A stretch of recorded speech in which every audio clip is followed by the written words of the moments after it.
Écoutez, soyons réalistes. En 2014, nous avons eu un bon classement. Mais vous comprenez que le classement 2014 ne se fonde pas sur les résultats de 2014. C'était un peu antérieur. Et c'était parce qu'il y avait une dynamique qui avait été amorcée, mais laquelle dynamique a été brisée par les événements que le pays a connus. Et maintenant, avec le recul, nous sommes en train d'envisager ou de sentir les effets aujourd'hui de ce recul-là. Ce qui fait que je ne présume de rien, mais il est possible qu'il y ait une détérioration de ce classement-là dans le Doing Business à venir, parce que les critères ont évolué, mais également aussi, ils tiennent compte de la période qui était justement la période cible, la période de crise. Mais pour autant, nous avons quand même mené des activités allant dans le sens toujours de fluidifier et d'améliorer le cadre des affaires. Je prends pour exemple l'intervention de la loi sur le BIC, le bureau d'information sur le crédit. C'est un bureau qui permet à n'importe quel citoyen de se faire enrôler dans une base de données, et laquelle base de données permet pour les institutions bancaires, lorsqu'elles sont sollicitées, d'avoir une idée sur la solvabilité et le sérieux de l'individu en question. Mais c'est une base volontaire. Donc ça permet, en fonction de son crédit record, c'est-à-dire de la notation qu'on a dans cette base de données, d'avoir un taux plus ou moins intéressant au niveau de l'accès au financement bancaire. Ça, c'est une avancée qui résulte d'une transposition d'un règlement ou, enfin, je vais dire, que le mot m'échappe là, d'une directive UEMOA, et je pense qu'il y a une société qui est même déjà désignée pour opérationnaliser la chose. Ça, c'est effectif et ça va être pris en compte dans le classement Doing Business à venir. Nous avons pris également un texte pour ramener le capital de la SARL à des proportions qui sont du SIC minimum. C'est-à-dire aujourd'hui, avec 5 000 francs CFA, on peut créer une société. Et ça, c'est d'autant plus important que ça nous permet de ramener toute cette frange d'activité économique qui est appelée, entre guillemets, informelle, mais qui parfois brasse des millions, pour ne pas dire des milliards, et qui ne peuvent pas passer en dessous des radars pour ce qui concerne par exemple le fisc et l'activité et l'analyse ou les données statistiques pour ce qui concerne l'activité économique. Bon, mais c'est un texte nouveau et qui n'a pas eu suffisamment de recul pour que le classement Doing Business puisse s'en ressentir. On nous dit que peut-être d'ici 2016, s'il y a des actions de promotion et qu'on arrive à amener le maximum de création de SARL avec ce type de capital, donc on pourrait éventuellement en ressentir les retombées au niveau du classement Doing Business. Bon, pour l'essentiel, je pense que c'est ça. Mais il faut dire aussi que nous avons réussi à établir quand même un cadre partenarial dynamique avec le secteur privé. Et ça, ce n'était pas toujours le cas. Le secteur privé, aujourd'hui encore, vous lui demandez, ils vous diront, oui, on nous parle du classement Doing Business, mais nous ne sentons pas d'amélioration par rapport à notre cadre de vie en tant qu'opérateur du secteur.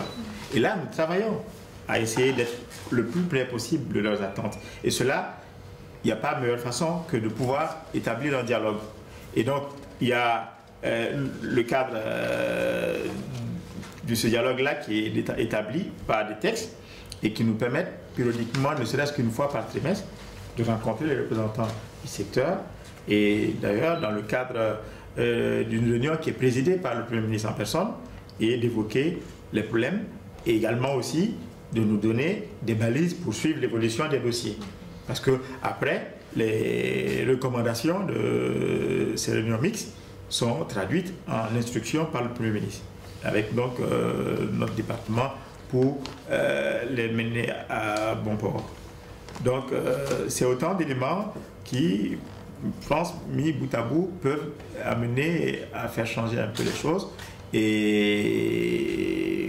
aujourd'hui, nous pensons que la crise est passée par là, mais avec ce cadre de partenariat, nous sommes en mesure d'échafauder des plans à même d'amorcer effectivement le décollage économique et la croissance à 2 chiffres que nous escomptons atteindre.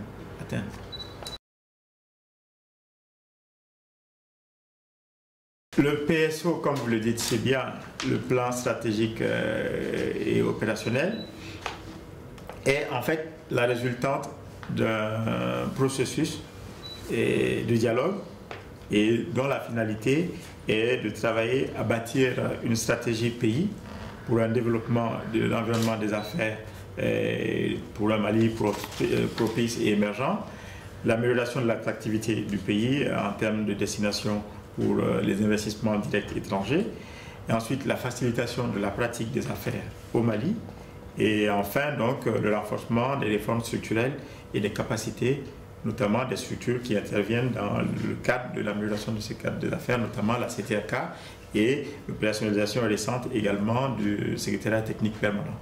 C'est vraiment les grands axes, les axes stratégiques. L'idée, c'est que avec le dialogue, nous puissions prendre quelques axes qui sont indispensables pour nous, pour le secteur privé, pour que les choses évoluent. Et d'ailleurs, en marge de l'adoption du PSO, nous envisageons pour le 8, c'est-à-dire la semaine prochaine, une retraite pour sortir aussi un peu des sentiers battus. Parce que, vous savez, la machine administrative est une lourde machine. Pour faire adopter un texte, on peut mettre une année. Mais, parfois, il y a des urgences qui ont besoin qu'on puisse parfois bousculer cette machine administrative. Donc, pour nous, on veut faire cette journée de retraite avec quelques acteurs et dans l'optique de voir cibler quelques actions qui sont, à notre avis, et de l'avis de nos partenaires, utiles, et voir comment immédiatement essayer d'infléchir sur la tendance et faire en sorte qu'on puisse dire, bon, oui, que le secteur privé puisse changer aussi de dialogue et de message, et dire, oui, c'est vrai, aujourd'hui, nous sentons que les choses commencent à bouger. C'est vraiment ça.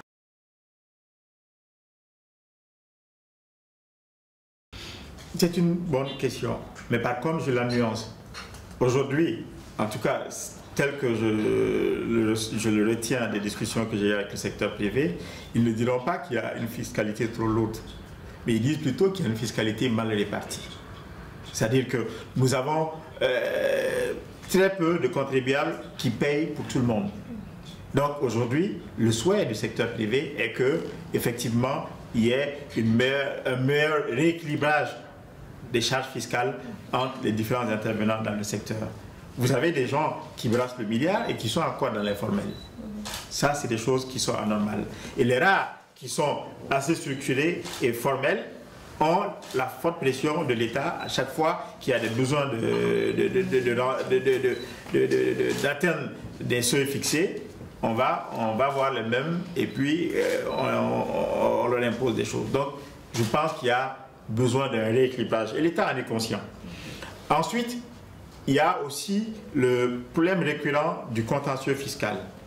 Et là, il y a des textes qu'il prévoit. Nous avons vu de mettre en place, en pratique, ces textes qui prévoient un organisme de conciliation lorsqu'il y a un contentieux fiscal, de sorte que la chose puisse être gérée avec sérénité, sans qu'il y ait cette impression-là d'abus de la part de l'État.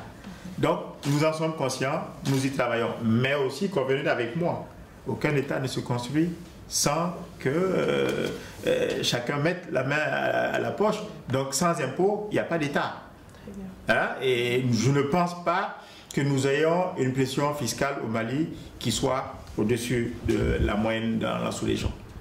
Mais nous sommes conscients, et je pense déjà sur le BIC, le taux est passé de 35 à 30%. Il y a une demande qui veut qu'on aille vers 25%, mais c'est à voir. Ensuite, l'ITS, je pense que même la lutte syndicale a abouti à ce qu'il y ait une réduction du taux de l'ITS. C'est autant de petites mesures quand même à mettre à l'actif de l'État, qui fait de son mieux, mais en comprenant aussi qu'aujourd'hui, les urgences sont nombreuses et on ne peut pas aussi amputer l'État d'une part substantielle de ses revenus.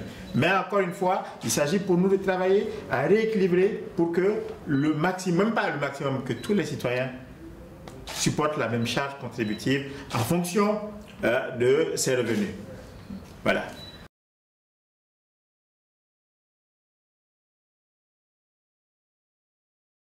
C'est une très bonne question. Mais quand je vous parle d'investissement, je ne vous parle pas de commerce. Hein.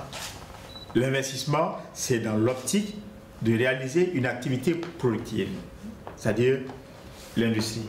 Et là, nous avons effectivement une stratégie que nous sommes en train de développer et qui passe notamment, qui va culminer plutôt avec l'organisation courant 2016, probablement en septembre, d'un forum international sur investir au Mali et qui va concerner principalement 3 secteurs. Aujourd'hui, nous sommes convaincus et je pense que c'est également là l'expression d'une volonté politique du président de la République, son Excellence Ibrahim Boubacar Keïta. Nous ne pouvons pas espérer développer le Mali sans que dans le secteur primaire, il y ait l'institution ou la création de chaînes de valeur. C'est-à-dire, en termes plus simples, on ne peut pas développer le Mali sans développer son agriculture aujourd'hui. Nous avons des terres, nous avons de l'eau potable. Nous avons aussi des bras valides qui ne demandent qu'à travailler. Il faut que les gens comprennent qu'il y a une connexion à faire entre ces différents éléments pour créer l'étincelle et produire l'électricité qui va avec. Ensuite, je joue avec les mots, mais ça nous amène aussi au secteur énergétique. Vous n'avez pas d'industrie si vous n'avez pas accès à l'électricité. Aujourd'hui, nous avons un vaste programme d'électrification du pays et cela aussi dans une optique optimalisée où on va moins avoir recours aux finances publiques, mais plutôt amener le privé à investir pour satisfaire un besoin public, mais aussi en ayant un retour sur l'investissement. C'est pourquoi nous sommes en train de travailler aujourd'hui sur l'élaboration des cadres législatifs et réglementaires pour des partenariats publics-privés. Et tout récemment, il y a eu 2 projets. Un projet Scatec, qui est à Marcala, et plutôt à Plingena, je crois, et à Ségou, pour produire 33 MW crête en énergie solaire. Et ensuite, le projet Kenyé, avec un groupe français, je crois, Elanov, et donc des privés maliens, qui sont, eux, dans une optique où c'est eux qui construisent, qui font fonctionner pendant 20 ans, 25 ans en moyenne, et l'État s'engage simplement à acheter leur production. Donc ça veut dire quoi? À l'origine, ce n'est pas l'État qui injecte, c'est des privés. Mais ça nous permet, nous, de diminuer notre déficit énergétique en utilisant des capitaux privés. Mais ces capitaux-là, ils n'ont pas besoin d'être étrangers uniquement. Lorsque nous voulons aménager des terres à l'Office du Niger, on a besoin de quoi? D'un savoir-faire en termes technologiques et de l'argent pour pouvoir acheter. Nous avons aujourd'hui dans notre pays, malheureusement, beaucoup plus de commerçants que d'industriels, des gens qui acceptent d'entreprendre. Et c'est là aussi où il faut qu'on puisse agir sur un peu cette mentalité de Djoula, hein, pour reprendre l'expression du terroir, de commerçants, pour que les Djoula deviennent des industriels. Et ça, si on ne le réussit pas, on aura encore du chemin à faire. Mais si on le réussit, la magie va s'opérer. Et bien évidemment, encore, le 3e volet qu'on va utiliser, en plus de l'agriculture, de l'énergie, pour ce forum-là, ça va être les équipements. Parce que si vous produisez, vous n'avez pas de route pour les évacuer, il y a un souci. Si vous avez une production, par exemple, de la filière bétail, nous nous disons qu'à terme, il faut qu'on arrive à une solution qui permette que nous exportions notre bétail en carcasse, non plus sur pied. Toute la sous-région, nous alimentons en bétail, mais c'est sur pied. On n'a pas de chaîne d'abattage, pas de chaîne de foie. Et à terme, ça, c'est des investissements qu'il faut avoir. Et ensuite, il faut avoir des routes pour évacuer. Il faut avoir des aéroports pour évacuer. Et même, pourquoi pas, des ports. Nous n'avons pas l'accès sur le littoral, mais nous avons la possibilité d'avoir des ports secs pour faire des ruptures de charge, créer l'activité économique et optimiser au mieux ce que nous avons.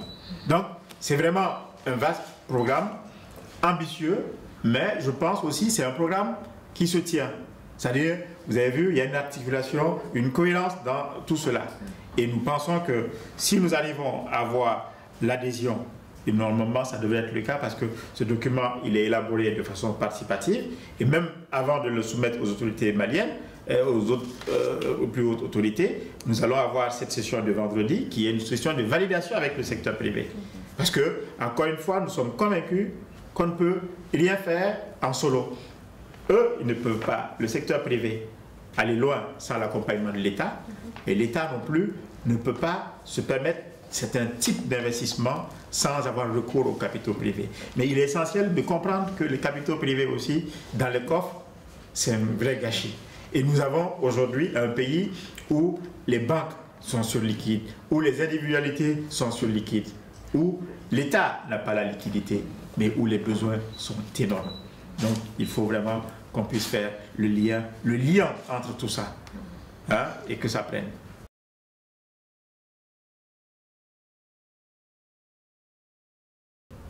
Le secteur des services, je pense que quand vous voyez un peu le paysage des entreprises maliennes, vous verrez que c'est que récemment que ce secteur a tendance à se développer. Comme je vous l'ai dit, les gens étaient soit strictement industriels au sens strict du terme, ou commerçants, qui était le plus grand nombre. Mais maintenant, la prestation intellectuelle, le service dans différents domaines, c'était plus ou moins marginal. Mais les gens comprennent de plus en plus qu'il y a des opportunités d'affaires à ce niveau-là. Mais malheureusement, quand on fait une analyse du secteur des services, vous allez voir que ceux qui font le plus de chiffres, ce n'est pas forcément des nationaux. Hein? Mais ça, c'est également lié à une autre réalité qu'il faut se l'avouer. C'est que parfois, la qualité des ressources humaines elle-même laisse à désirer. Et là aussi, je pense que le gouvernement en est conscient. Là, on n'est pas strictement dans mon domaine, mais je sais que le département en charge de la formation professionnelle et de l'emploi a différents programmes, dont le PRODEFPE, pour essayer de renforcer les capacités de nos artisans et différents prestataires pour pouvoir améliorer ce côté-là. Mais, encore une fois, il y a des efforts à faire.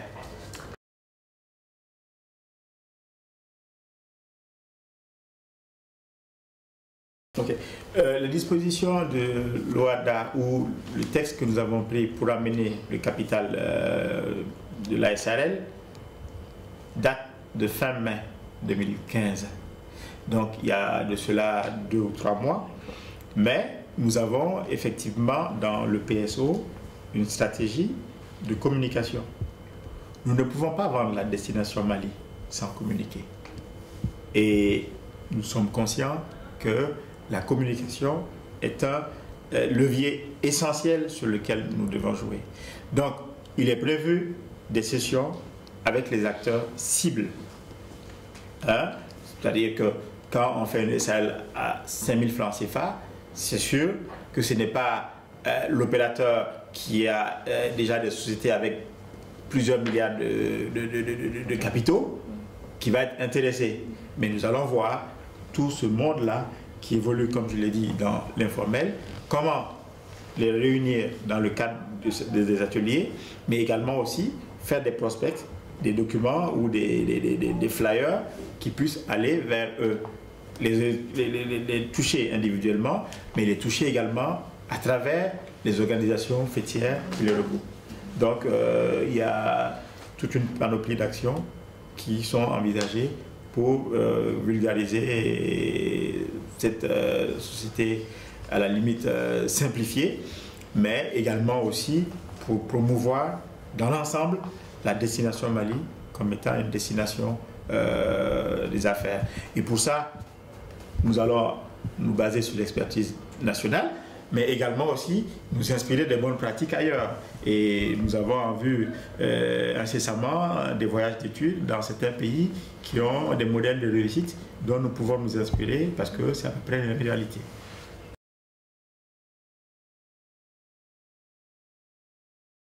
Écoutez, s'agissant de l'agenda du département, dans l'immédiat, qu'est-ce que je vous dirais? Je sais qu'à partir du 8, nous envisageons cette retraite en famille avec les acteurs, quelques acteurs du secteur privé pour réfléchir sur quelques idées ou quelques réformes que nous pouvons rapidement implémenter. Ensuite, nous avons un voyage d'études en Turquie pour préparer une mission d'opérateur turc, opérateur économique, qui se propose de venir courant novembre au Mali pour voir les opportunités d'affaires et d'investissement. Donc nous, à partir du 12 octobre, nous devons aller déjà pour les rencontrer, voir ce qu'eux-mêmes ils font et en bien, et ensuite préparer donc leur venue sur le Mali.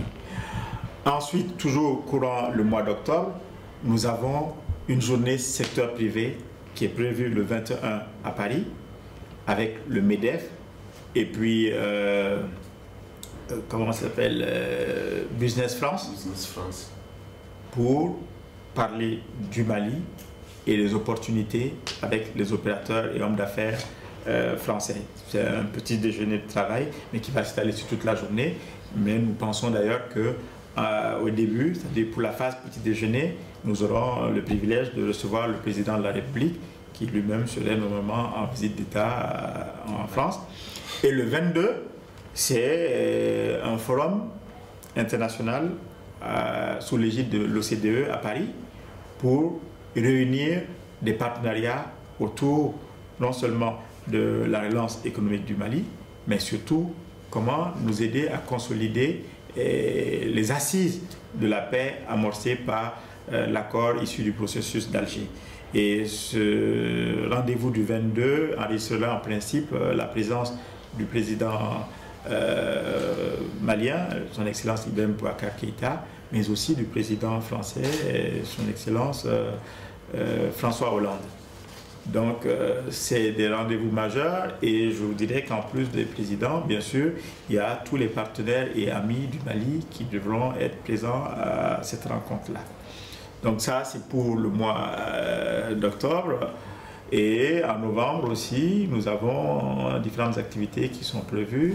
Notamment, il y a une importante rencontre entre le Japon et l'Afrique qui va se tenir au Japon.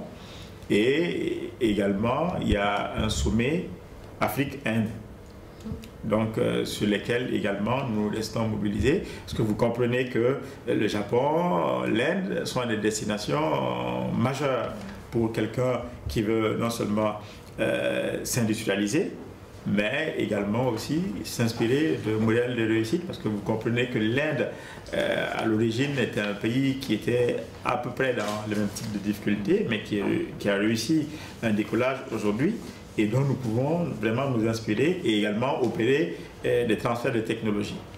Donc, à court terme, c'est un peu l'agenda que je pourrais décliner, mais sinon, en allant jusqu'en décembre, janvier, février, il y a beaucoup de choses qui sont dans le pipe. Voilà. Juste pour vous dire que un ministre de l'investissement, ça ne chôme pas normalement. Voilà.